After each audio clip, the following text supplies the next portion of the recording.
नमस्कार, जोहार झारखंड में आपका स्वागत। मैं राहुल ओझा आपके साथ। रांची से बड़ी खबर है, जहां तेज रफ्तार का कहर देखने को मिला है। बेकाबू थार ने 6 लोगों को कुचल दिया। 5 लोग गंभीर रूप से घायल हो गए।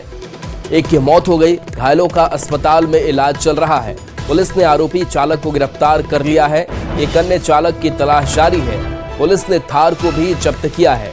चुटिया थाना क्षेत्र का यह मामला सामने आया है। बेकाबू कार ने 6 लोगों को कुचल दिया। एक शख्स की मौत हो गई। 5 घायल बताए जा रहे हैं। घायलों का इलाज अस्पताल में कराया जा रहा है। चुटिया थाना क्षेत्र का यह मामला सामने आया है।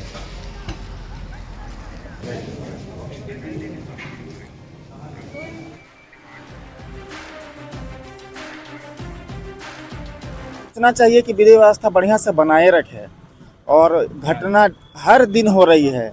अभी भी मैं यहाँ गुरु नानक हॉस्पिटल आया था तो मेरे भी एक परिजन है, उनकी भी दुर्घटना हुई।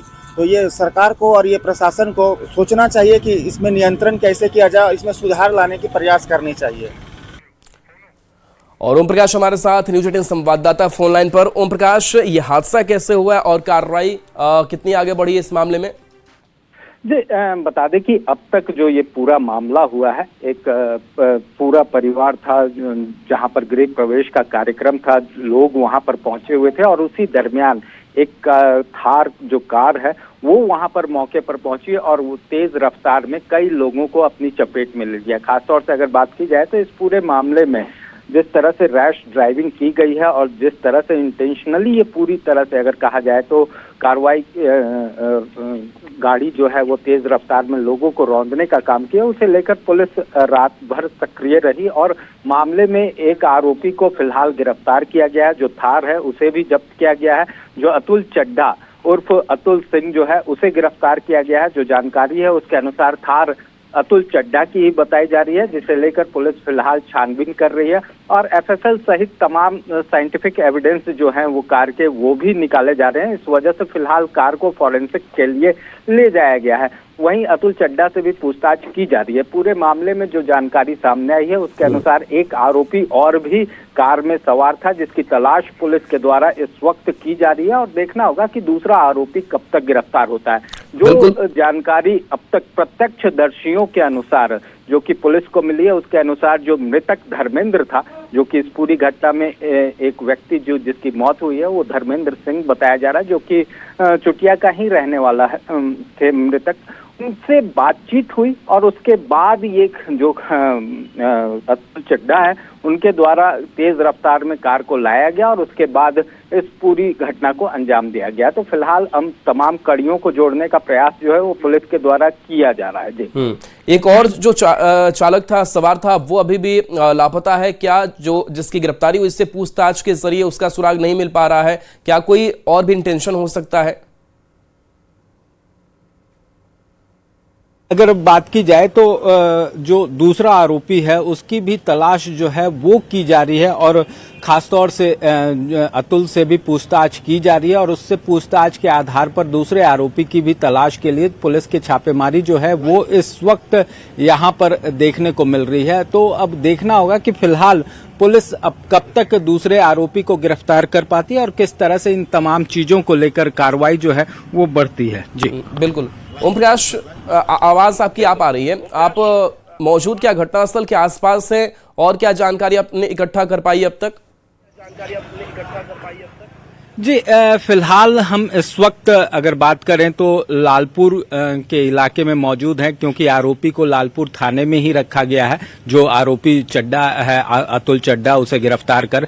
और अगर बात की जाए तो पूरी घटना चुटिया इलाके की है। तो फिलहाल अभी इस वक्त हम वहां पर मौजूद नहीं है, लेकिन जिस तरह से ये पूरी घटना हुई और उसके बाद जो पुलिस की कार्रवाई की जा रही है वो देखना होगा कि कब तक अन्य आरोपियों की गिरफ्तारी होती है और किन वजहों से ये पूरी तरह से जो रैश ड्राइविंग है वो की गई थी, कैसे आरोपी तक पुलिस की मतलब जो है आरोपी जो है वो क्यों धर्मेंद्र से आखिर क्या बात हुई और किस वजह से उन्होंने उस तरह से अतुल चड्ढा के द्वारा जो गाड़ी है वो लोगों पर चढ़ा दी गई, रौंदा गया और उसके बाद वहां से फरार हो गए। तो इन तमाम चीजों को लेकर फिलहाल पुलिस कड़ियों को जोड़ने में लगी है। वहीं जो थार है उसकी भी फॉरेंसिक जो जांच है वो की जा रही है और उसके बाद ही तमाम तथ्य जो हैं उन कड़ियों को जोड़ा जाएगा और इसके बाद पुलिस इन तमाम चीजों का खुलासा कर पाएगी कि आखिर किन वजहों से ये पूरी घटना को अंजाम दिया गया था।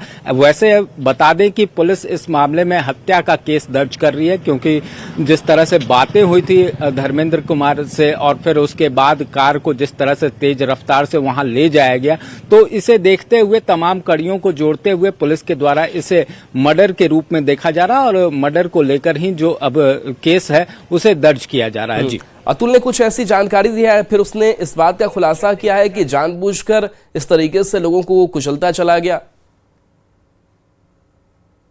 जी, फिलहाल अब तो पूछताछ का सिलसिला जो अतुल है उससे शुरू हुई है और उससे तमाम चीजों को पूछा जा रहा है। जो पदाधिकारी हैं वो पूछताछ कर रहे हैं। हालांकि अब तक क्या कुछ बातें हुई थी धर्मेंद्र से या फिर पहले से कोई विवाद था, इसे लेकर फिलहाल अतुल ने कोई भी जानकारी साझा नहीं की है और उससे पूछताछ की जा रही है और उम्मीद है कि पूछताछ में उन कड़ियों को भी जोड़ने का प्रयास किया जाएगा कि आखिर किस तरह से ये कार अतुल ही चला रहा था जिसकी गिरफ्तारी हो चुकी है या फिर एक और जो शख्स था वो कार चला रहा था।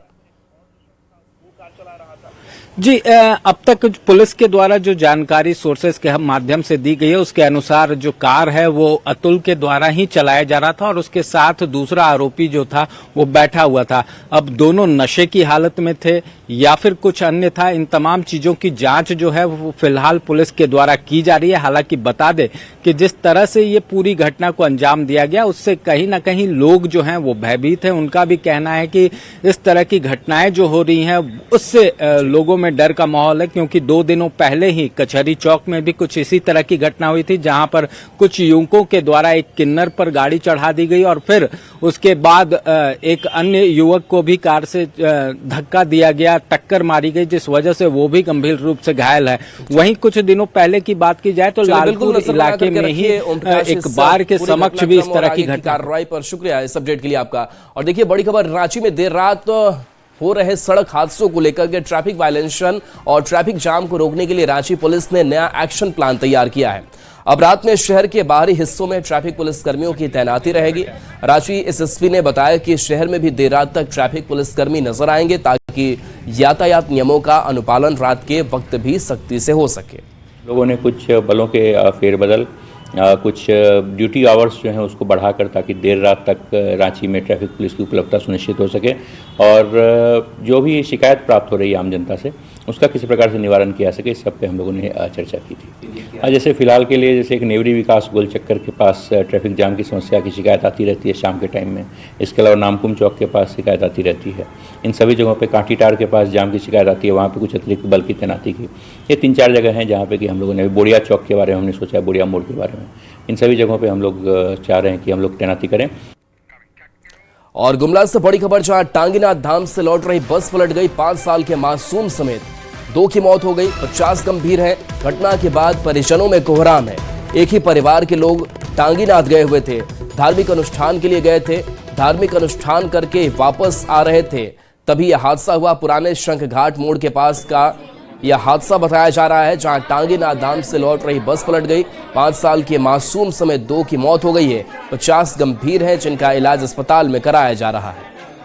सब कोई आया था, टांगीनाथ गया था, मुंडन का प्रोग्राम था, वहाँ इन लोग का बच्चा का मुंडन कराने गया था। रिटर्न होने समय गाड़ी बुरी तरह से एक्सीडेंट हुआ, ड्राइवर के लापरवाही से एक्सीडेंट हुआ है।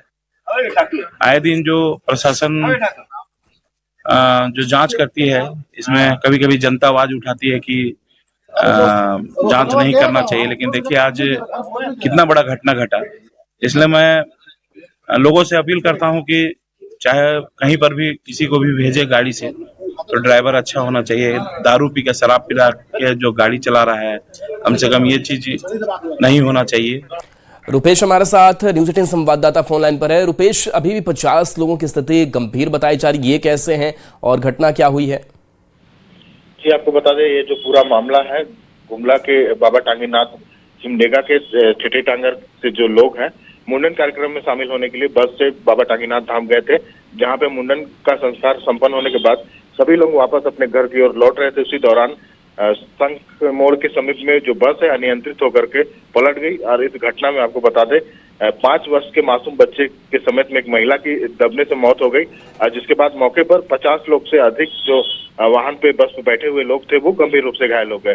घटना मिलने के बाद स्थानीय लोग और पुलिस के द्वारा सभी घायलों को सदर अस्पताल लाया गया, जहां गंभीर स्थिति में उनका इलाज कराया जा रहा है। और आपको बता दें 5 से अधिक लोग अभी भी जो ज्यादा गंभीर रूप से घायल थे उनको बेहतर इलाज के लिए रिम्स रेफर किया गया है और सदर अस्पताल में बाकी जो घायल है उनका अभी भी इलाज चल रहा है। जो सदर अस्पताल है वो पूरे जो इस घटना में जो घायल मरीज है उनसे भरा हुआ है। जी, ड्राइवर के नशे में होने की बात कही जा रही है, क्या जांच हो पाई अब तक? जी, इस संबंध में पूरी जो घटना हुई है इस पे लोगों के द्वारा बताया गया कि जो चालक था बस का उसके द्वारा शराब का नशा का सेवन किया गया था, जिस कारण यह घटना घटा है। तो लोगों के द्वारा जो चालक है उस पर कार्रवाई करने की मांग की गई है। जी, जिन की मौत हुई है उनके बारे में और क्या जानकारी मिल पा रही है? क्या उनके परिवार वालों को शव सौंप दिया गया है? नहीं, अभी पुलिस ने शव को कब्जे में लिया है, पोस्टमार्टम की प्रक्रिया कर रही है। जी, चलिए, शुक्रिया इस अपडेट के लिए आपका। और चाईबासा से बड़ी खबर है, जहां रेलवे ट्रैक पर हाथियों का झुंड आ गया। 2 घंटे तक ट्रेनों का परिचालन यहां ठप रहा। सभी ट्रेन की गति कम करने का निर्देश दिया गया। लोको पायलट को विशेष निर्देश दिए गए, विशेष सतर्कता बरतने के निर्देश दिए गए। चाईबासा डंगवा पोसी रेल मार्ग पर यह हाथियों का झुंड दिखा है। तो देखिए, हाथी लगातार उत्पात मचा रहे हैं, गांव में पहुंच रहे हैं तो लोगों के जाने ले रहे हैं। और अब रेलवे ट्रैक की भी तस्वीर आप खुद देख लीजिए कि ये हाथी जो है वो ट्रैक पर ही आकर खड़े दिखाई दे रहे हैं। 2 घंटे तक ट्रेनों का परिचालन ठप रहा क्योंकि यहां से गाड़ियों का आना जाना रोका गया, नहीं तो बड़ा हादसा हो सकता था। सभी ट्रेन की गति कम करने का निर्देश भी जारी किया गया है कि यहां से अगर गाड़ियां गुजरे तो गति थोड़ी कम रहे ताकि पहले ही सतर्कता बरती जा सके, क्योंकि कब ये हाथी ट्रैक पर आ जाए कुछ कहा नहीं जा सकता है। रुपेश प्रधान हमारे साथ फोन लाइन पर है। रुपेश, हमें तस्वीर देख पा रहे हैं, इन हाथियों का कब्जा इस ट्रैक पर है, आखिर गाड़ियां कैसे आती जाती होंगी? देखिए, अभी ये झिंकपानी क्षेत्र का मामला है और चाईबासा डांगवा पोसी के बीच जो झिंकपानी सेक्शन है उस क्षेत्र में पहले से ही हाथियों का मूवमेंट रहा है और ग्रामीण क्षेत्र में जंगल से हाथी विचरण कर रहे हैं। तो इस दौरान रेलवे ट्रैक पर भी आज सुबह करीब 6 बजे के बाद हाथियों का झुंड रेलवे ट्रैक पर आ गया। संभवतः वो रेलवे ट्रैक पार कर रहे थे और इस दौरान ट्रैक पर जब आ गए तो रेलवे में अफरा तफरी का माहौल बन गया और उस दौरान 2 घंटे तक एहतियात के तौर पर उस रूट पर ट्रेनों का परिचालन बंद कर दिया गया। हाथियों को जंगल की ओर खदेड़ने के बाद, दूर जंगल की ओर चले जाने के बाद 8 बजे के बाद करीब ट्रेनों का परिचालन शुरू हुआ है। लेकिन ट्रेन के जो ड्राइवर हैं उन्हें पायलट को रेलवे द्वारा अलर्ट किया गया है कि हाथियों का मूवमेंट के कारण उस क्षेत्र में ट्रेनों को धीमी गति से चलाया जाए और विशेष सतर्कता बरता जाए। इस झुंड में 2 बच्चे हाथी भी होने की बात बताई जा रही है और तस्वीरों में भी ये नजर आ रहा है। तो अभी उस क्षेत्र में ट्रेनों का परिचालन काफी सतर्कता के साथ किया जा रहा है कि कोई हादसा ना हो। जी, रुपेश हमारे साथ बने रहिए, अगली खबर पर वापस लौट रहे हैं। चाईबासा से बड़ी खबर, जहां श्रम कोड के खिलाफ देशव्यापी हड़ताल है। कई जगहों पर सड़क का जाम किया गया है। जनरल कामगार यूनियन ने जाम किया है। मुख्य सड़क पर वाहनों का आवागमन ठप है। झींकपानी के पास एनएच को जाम किया गया है। रुपेश हमारे साथ जुड़े हुए हैं। रुपेश, ये विरोध और जाम की स्थिति कैसे हालात अभी? जी देखिए, इस देशव्यापी जो हड़ताल है उसको लेकर यहाँ झारखंड मजदूर कामगार यूनियन के जो सदस्य हैं वे 2 रूट पर चाईबासा और रांची, चाईबासा टाटा जो रूट है उसको कुजू के पास उन्होंने जाम कर दिया और दूसरी तरफ जो एनएच चाईबासा से जयंतगढ़ की ओर जाती है उसे झिंकपानी के पास जाम कर दिया है और प्रदर्शन जारी है। कई मांगे हैं। यहाँ रुंगटा कंपनी चलती है तो लोगों का ये भी मांग है कि रुंगटा कंपनी में स्थानीय लोगों को भी रोजगार दिया जाए, जिससे कि वे दूसरे जगह, पश्चिम सिंहभूम जिले के जैसे कई युवा दूसरे जगह रोजगार के लिए पलायन करते हैं, तो वो समस्या भी दूर होगी। इसके अलावा सड़क हादसे जो होते हैं, मालवाहक जो गाड़ियां चलती है, इस पे सड़क हादसे भी काफी संख्या में पिछले दिनों हुए हैं और इसको लेकर आंदोलन भी होता रहा है। उसके समाधान के लिए भी मांग कर रहे हैं और साथ ही जिन लोगों की मौत हुई है उनके मुआवजा की भी मांग कर रहे हैं। इसके अलावा देशव्यापी हड़ताल के जो मुद्दे हैं, 4 जो श्रम कानून में संशोधन के बारे में पहले से मांग होती रही है, उसका मांग वे कर रहे हैं। जी, चलिए, शुक्रिया रुपेश इस अपडेट के लिए आपका।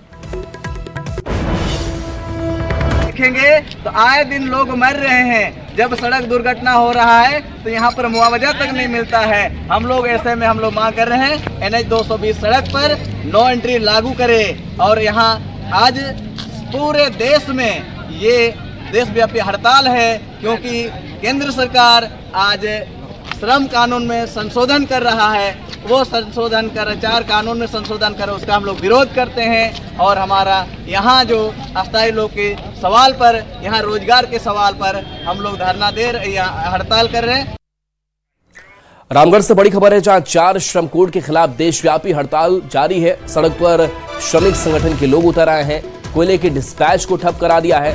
कोयला का उत्पादन भी प्रभावित हुआ है। कुज्जू और अरगड्डा एरिया में भी हड़ताल का असर देखने को मिला है, जहां श्रम कोड के खिलाफ देशव्यापी हड़ताल देखने को मिल रहा है। नारेबाजी हो रही है। सड़क पर श्रमिक संगठन के लोग उतर आए हैं।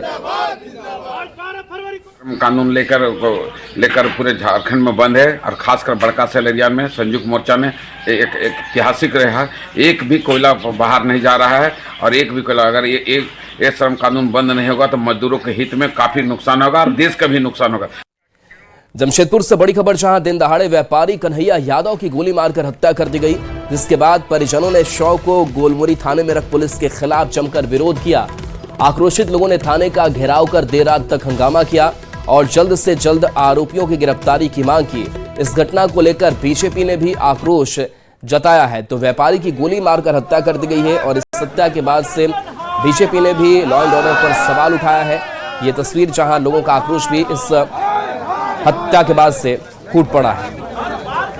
बगल में उनका मर्डर हो जा रहा है। एक समाज सेवी का मर्डर हो जाना जमशेदपुर में कितना बड़ा अपराध बढ़ चुका है, ये आप देख सकते हैं। गोलमुरी थाना के बगल में कॉल आया था कि भैया आप घर से बाहर मत निकलिएगा अकेले। उसके बाद भी वो लोग थाना में आए थे, वो और संजय यादव आए थे थाना में, बोले कि ऐसा ऐसा प्रॉब्लम हमारे साथ हो रहा है, आप लोग कार्रवाई करिए। लेकिन उसके बाद भी कार्रवाई नहीं हुआ। आज उनका मर्डर हो गया। पुलिस प्रशासन मौन बैठा हुआ, कोई कार्रवाई नहीं हुआ है। हम लोग बैठे हुए हैं। जब तक ले कोई कार्रवाई नहीं होगा तब तक ले हम लोग यहाँ पे धरना पे बैठे हुए हैं। आशीष तिवारी फोन लाइन पर हैं, न्यूज 18 संवाददाता। आशीष, पहले शिकायत भी की गई कि उनकी जान को खतरा है, लेकिन इसके बावजूद पुलिस ने कोई एक्शन नहीं लिया और आखिरकार हत्या हो जाती है। बीजेपी भी इस हत्या का विरोध कर रही है। फिलहाल किस तरीके के हालात और कार्रवाई? जी बता दूं कि इसी को लेकर कहीं ना कहीं जो कन्हैया यादव है, जिनकी कल दिन दहाड़े गोली मारकर 5 गोली मारी गई थी, जिनकी इलाज के दौरान टीएमएच अस्पताल में मौत हो गई, और इनके द्वारा इनके परिजनों का साफ तौर पर कहना है कि 2 दिन पहले भी इनको फोन में धमकी मिली थी कि आप घर से नहीं निकलिए। और उसके बाद इन्होंने गोलमुरी थाने में शिकायत भी की थी, मगर पुलिस ने कोई कार्रवाई नहीं की। और उसके बाद कल दिन दहाड़े थाने से महज 10 मीटर की दूरी पर इन्हें 5 गोलियां मारी गई, जिसमें ये इनकी मौत हो गई। हालांकि कल देर रात तक जो है शव को परिजनों द्वारा थाने में रखकर विरोध प्रदर्शन किया गया। पुलिस के खिलाफ भी जमकर नारेबाजी की गई। हालांकि दल बल के साथ डीएसपी मौके पर पहुंचे और मामले की जल्द से जल्द आश्वासन दिया कि आरोपियों की गिरफ्तारी हो जाएगी। मगर कहीं ना कहीं इस घटना के बाद जहां परिजनों के साथ साथ भारतीय जनता पार्टी भी उग्र आंदोलन देखने को मिल रहा है। उन्होंने साफ तौर पर पुलिस को 24 घंटे का अल्टीमेटम दिया कि जल्द से जल्द आरोपियों की गिरफ्तारी कर ली जाए, नहीं तो अन्यथा सड़क पर उतरकर उग्र आंदोलन करने को बाध्य होंगे। तो कहीं ना कहीं पुलिस की कहीं ना लापरवाही देखने को मिली। अगर शिकायत मिलने के बाद कोई कार्रवाई की गई रहती तो आज उनकी हत्या नहीं हुई थी। जी चलिए, शुक्रिया आशीष इस अपडेट के लिए आपका। खबर रामगढ़ से है, जहां 2 बाइक पर सवार 4 अपराधियों ने जमकर गोलीबारी की। पतरातू थाना क्षेत्र के सरैया टोला में कोयला व्यापारी गजानंद प्रसाद और रोड सेल संचालन समिति के अध्यक्ष नीतीश कुमार के आवास पर कई राउंड फायरिंग की गई। इससे पहले अपराधियों ने सौंदा बस्ती के एक होटल के पास 2 राउंड गोलीबारी की थी। घटना को अंजाम देकर आरोपी मौके से फरार हो गए। गनीमत यह रही कि किसी को गोली नहीं लगी। वहीं पूरी घटना घर के बाहर लगे सीसीटीवी में कैद हो गई। फिलहाल किसी अपराधी गुट ने गोलीबारी की घटना की जिम्मेदारी नहीं ली है। और सब ऊपर घर में ये तस्वीर आपको दिखा रहे हैं, जहां पर ये घटनाक्रम, और देखिए बाइक पर सवार और यहीं व्यापारी की गोली मारकर हत्या कर दी जाती है। हालांकि पुलिस मामले की जांच कर रही है। सवाल कई हैं और आपको घटनास्थल की तस्वीर भी दिखा रहे हैं। बोकारो से बड़ी खबर है, जहां जयंत सिंह हत्याकांड मामले में मुख्य आरोपी सहित 4 आरोपी शिफ्ट होंगे। सभी को अलग अलग जेल में शिफ्ट किया जाएगा।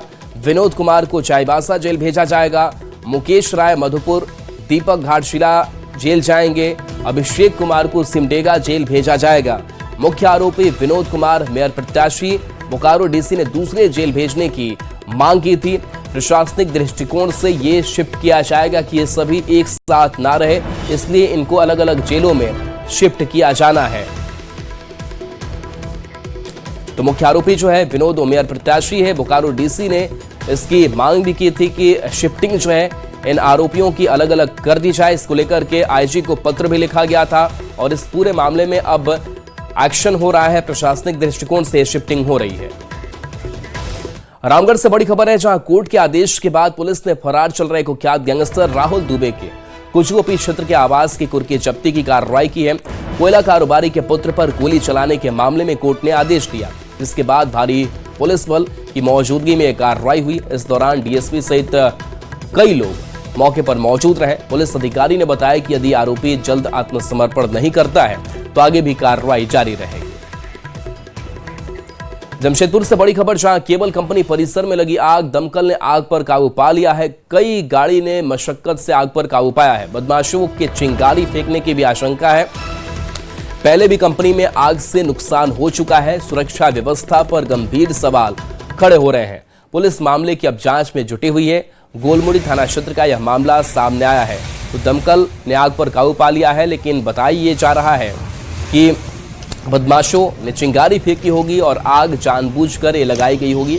हालांकि इस पर भी अब जांच आगे बढ़ रही है। सुरक्षा व्यवस्था पर गंभीर सवाल खड़े हो रहे हैं। पुलिस मामले की तफ्तीश में जुटी हुई है। चिंगारी फेंका तो कोई बदमाशी किया है, वही चिंगारी फेंका है इसमें। अच्छा, चोर और मतलब व्यक्ति का मतलब मैंने फेंकते हुए नहीं देखा, लेकिन इधर से चिंगारी उगा उसमें मतलब। तो आग किस चीज में लगी है? आग मतलब ये जो ड्राम उराम सब रखा हुआ था, मोबिल का ड्राम है, मोबिल का ड्राम उराम सब रखा हुआ है, उसी में मतलब पकड़ लिया। और आशीष से बड़ी खबर, जहां कई विभागों के सचिव का तबादला हुआ है। मस्तराम मीणा सदस्य राजस्व परिषद बने हैं, तो राजेश कुमार शर्मा सचिव बने हैं खाद्य आपूर्ति के, और के श्रीनिवासन सचिव ऊर्जा विभाग बने हैं। तो मनोज कुमार सचिव ग्रामीण विकास विभाग के बने हैं। सचिव पंचायती राज विभाग का भी अतिरिक्त प्रभार ये संभालेंगे। विप्रा भाल सचिव आपदा प्रबंधन विभाग के बने हैं। तो मनोज कुमार प्रमंडलीय आयुक्त दक्षिणी छोटा नागपुर के बने हैं। इसके साथ साथ प्रमंडलीय आयुक्त उत्तरी छोटा नागपुर का भी प्रभार इनके पास होगा। मुकेश कुमार सचिव बने हैं पर्यटन कला संस्कृति के, खेलकूद विभाग का भी अतिरिक्त प्रभार ये संभालेंगे। उमाशंकर सिंह महिला बाल विकास के सचिव, तो सामाजिक सुरक्षा का भी अतिरिक्त प्रभार इनके पास। राजीव रंजन सचिव परिवहन विभाग, आबू इमरान पेयजल स्वच्छता विभाग में सचिव बनाए गए हैं। तो संजय कुमार प्रभारी आयुक्त बने हैं। संथाल परगना संदीप सिंह श्रमायुक्त झारखंड बने हैं। तो घोलप रमेश गोरख आयुक्त बने हैं नागरिक सुरक्षा के। कुमुद सहाय प्रभारी प्रमंडलीय आयुक्त बनी है। और रवि रंजन कुमार विक्रम प्रभारी आयुक्त कोल्हान बने हैं। शशि रंजन अपर सचिव पेयजल स्वच्छता विभाग के बनाए गए हैं।